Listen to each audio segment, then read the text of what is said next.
Hello everyone. तो मैं लेकर आई हूँ एक न्यू एनिमे जिसका नाम है love is indivisible by twins और ये एक रोमकॉम एनिमे है एंड इस एनिमे में हमें लव ट्रायंगल देखने को भी मिलेगा। तो शुरू करते हैं। एपिसोड की स्टार्टिंग में हम एक लेडी को देखते हैं जो बोल रही थी कि जून जल्दी से नीचे आओ, हमारे न्यू नेबर्स आए हैं। फिर जून नीचे आता है और कहता है आपसे मिलकर अच्छा लगा, मेरा नाम शिरासाकी जून है। और फिर हमें उन दोनों ट्विन्स में से बड़ी सिस्टर जिसका नाम रूमी है वो कहने लगती है कि मैंने अपने लाइफ में बहुत सारे मिस्टेक्स किए हैं और मेरा पहला मिस्टेक ये है कि मैं जून से प्यार करने लगी हूँ।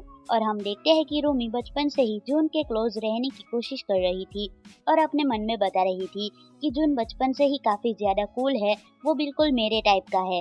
अब ऐसे ही रूमी जब घर आती है तो वो अपनी छोटी बहन नाओरी को जून के साथ बैठे हुए देखती है। तो वो पूछती है तुम दोनों क्या पढ़ रहे हो। नाओरी कहती है क्या तुम भी हमारे साथ ज्वाइन करोगी। फिर वो तीनों साथ मिलकर बुक्स पढ़ने लगते हैं। नाओरी और जून तो उस बुक में काफी ज्यादा इंटरेस्ट दिखा रहे थे, लेकिन रूमी तो बस जून को ही देखे जा रही थी और अपने मन में बोल रही थी कि मुझे जून का यही बात काफी पसंद है कि उसको हर चीज के बारे में नॉलेज है। इसके बाद रूमी और नाओरी एक दिन जून के घर पर आते हैं और उसकी मम्मी से उसके बारे में पूछते हैं, जिसमें जून की मॉम बोलती है वो तो हमेशा बुक के अंदर ही घुसा रहता है, तुम दोनों जाकर उसे बुक से बाहर निकालो। तभी वो कुछ नोटिस करती है लेकिन कुछ भी ना बोलकर वहाँ से चली जाती है। ये देखकर रूमी कहती है क्या उन्होंने कुछ नोटिस किया।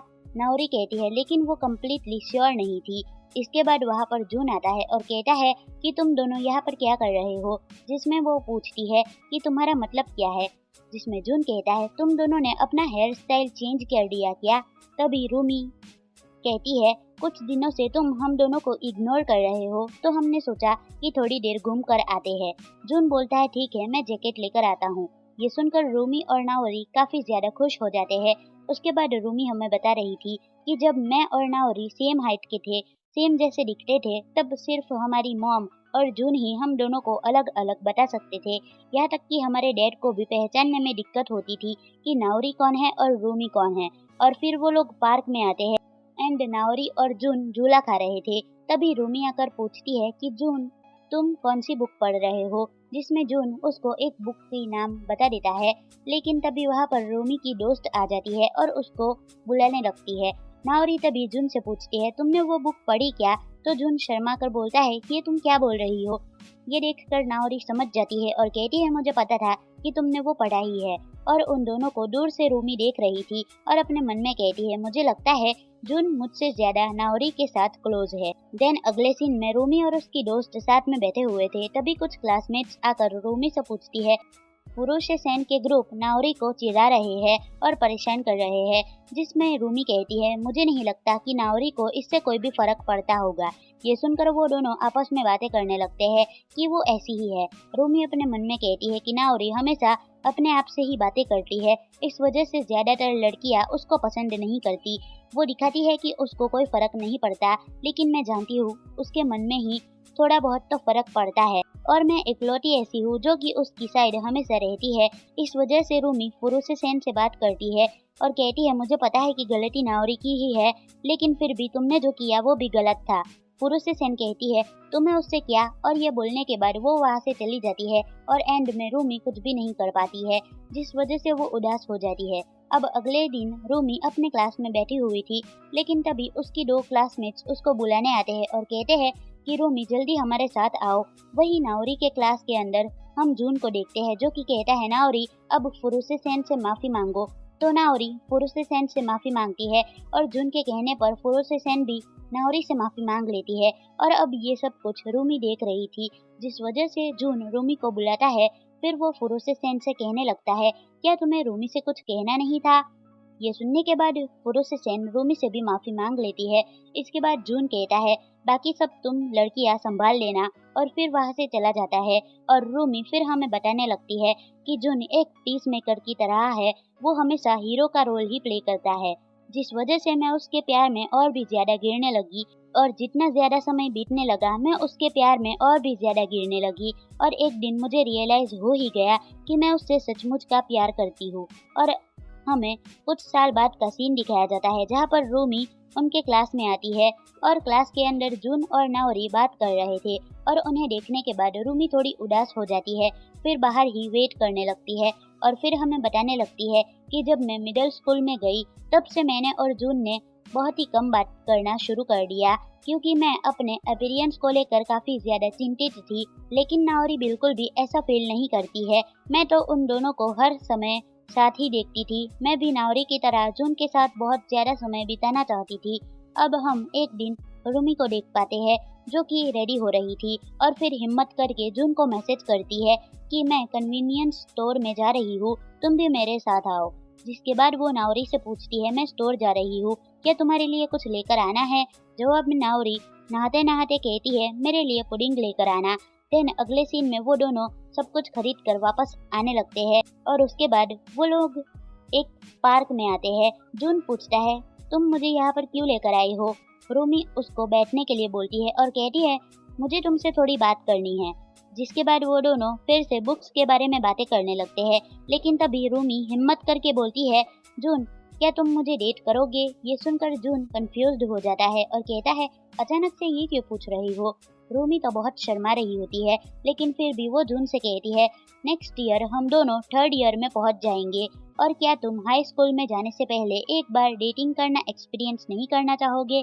आजकल तो ज्यादातर लड़के लड़कियां बॉयफ्रेंड गर्लफ्रेंड होते हैं, तो मुझे लगा क्यों ना हम दोनों भी एक बार इसे ट्राई करें।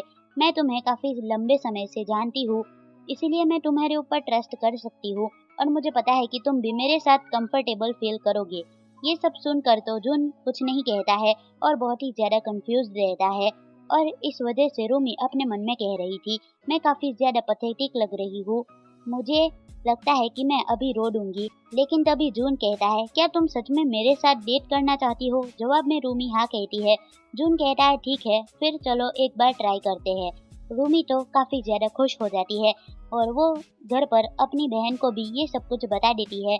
वो उसको कॉन्ग्रेचुलेशंस करती है और अपना पुडिंग खाती है। फिर रूमी और जून तो काफी ज्यादा डेट पर भी जाते थे और रूमी हमें फिर बता रही होती है कि पहले मुझे काफी ज्यादा गिल्ट फील हो रहा था, लेकिन जब मैं उसके साथ ज्यादा टाइम स्पेंड करने लगी तब मुझे ये फील भी होने लगा कि एक स्पोर्टी गर्ल और एक स्मार्ट लड़का, ये स्कूल की एकदम परफेक्ट जोड़ी थी और वो दोनों ऐसा ही करते करते काफी ज्यादा क्लोज भी आ जाते हैं और एक दूसरे को किस भी करते हैं। और फिर एक दिन अकेले जून छत पर बुक पढ़ रहा था, तभी रूमी वहाँ पर आती है। उसे देखकर जून काफी खुश हो जाता है और उसे हक कर लेता है। रूमी बोलती है, ऐसा मत करो, कोई देख लेगा। जून कहता है, कोई नहीं देखेगा, मुझे करने दो। फिर जून पूछता है, रूमी आखिरकार हमारे रिलेशनशिप को हम सीक्रेट क्यों रख रहे हैं? रूमी बोलती है, लोगों के कहने की कोई जरूरत नहीं है क्योंकि सीक्रेट रिलेशनशिप बहुत ही ज्यादा मजेदार होता है। इसके बाद रूमी हमें फिर से बताने लगती है कि मैंने जून से तो हमारे रिलेशनशिप को सीक्रेट रखने के लिए बोल दिया, लेकिन मैंने इस बारे में अपनी बहन नाओरी को तो बता ही दिया था। इसके बाद फिर से एक दिन रूमी रेडी होकर जून को मैसेज करती है कि मैं स्टोर जा रही हूँ, तुम भी मेरे साथ आओ, और अपने मन में कह रही थी कि मैं बहुत ही ज्यादा बुरी लड़की हूँ, मुझे अपने आप को बड़ी बहन कहने का कोई हक नहीं है। अब अगले दिन हम देखते हैं रूमी कहने लगती है, जून आज हम ब्रेकअप कर लेते हैं। जून शॉक्ड होकर पूछता है, लेकिन क्यों? रूमी कहती है, मुझे माफ कर देना क्योंकि मैंने अचानक से तुम्हें डम कर लिया। इसमें तुम्हारी कोई भी गलती नहीं थी, सारी गलती मेरी है, लेकिन इन समय में मुझे काफी ज्यादा मजा आया। तुम्हारा शुक्रिया जून। जून तो काफी हैरान होकर उसे ही देखे जा रहा था। उसके बाद हमें फिर से पास्ट का सीन दिखाया जाता है और इस बार हमें नाओरी के नजरिए से सब कुछ दिखाया जाएगा। नाओरी हमें बता रही थी कि मैं बचपन से ही एक बेकार इंसान थी और हम देखते हैं एक दिन नाओरी बुक पढ़ रही थी, लेकिन तभी वहाँ पर फुरुसे सेन आकर उसकी बुक छीन लेती है और उसको चिढ़ाने लगती है। नाओरी उसको वापस करने के लिए कहती है, लेकिन फुरुसे सेन उस बुक को उसे वापस करती ही नहीं है, जिस वजह से नाओरी उस बुक को छीन लेती है और फिर फुरुसे सेन को उल्टा सीधा बोलकर वहाँ से चली जाती है।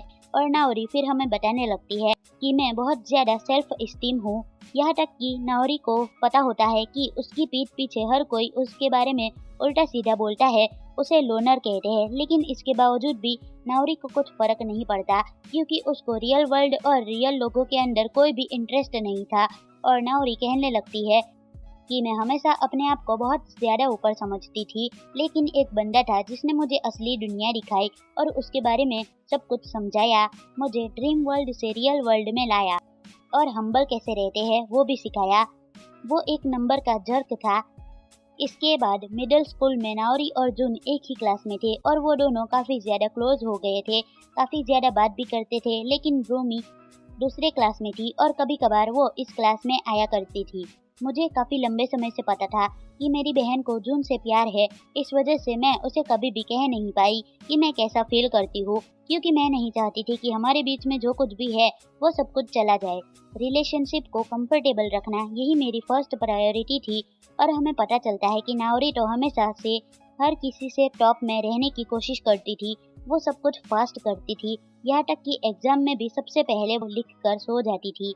और तो वो दोनों हमेशा साथ में घर जाते थे। तभी मैं हमेशा जून से बुक्स के बारे में बात करती थी ताकि उसको कुछ भी कंफ्यूज ना हो।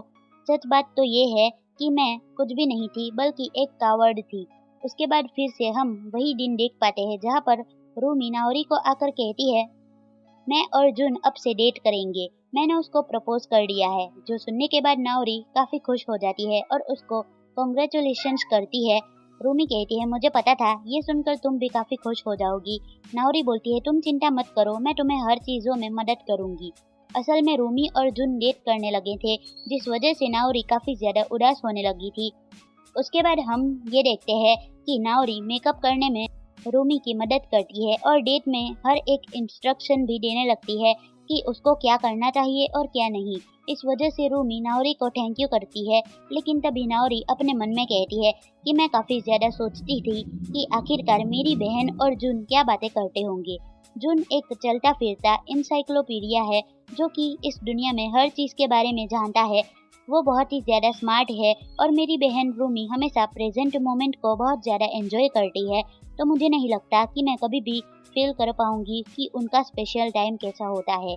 इसके बाद नाओरी फिर से नहा रही थी और बाहर रूमी आकर उसे पूछती है, मैं सो जा रही हूँ, तुम्हारे लिए कुछ लाना है?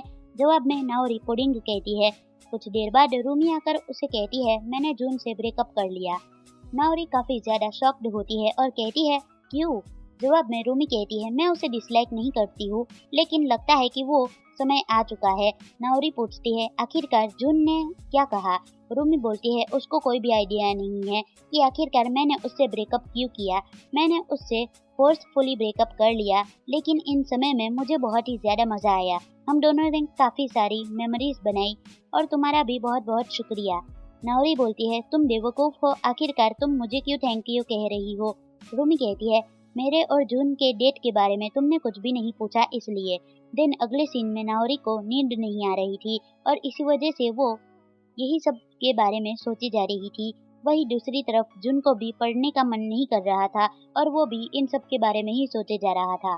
तो आपको ये एपिसोड कैसा लगा? और अगर आप चाहते हो कि मैं इसका नेक्स्ट एपिसोड लेकर आऊँ तो मुझे कमेंट में जरूर बताना।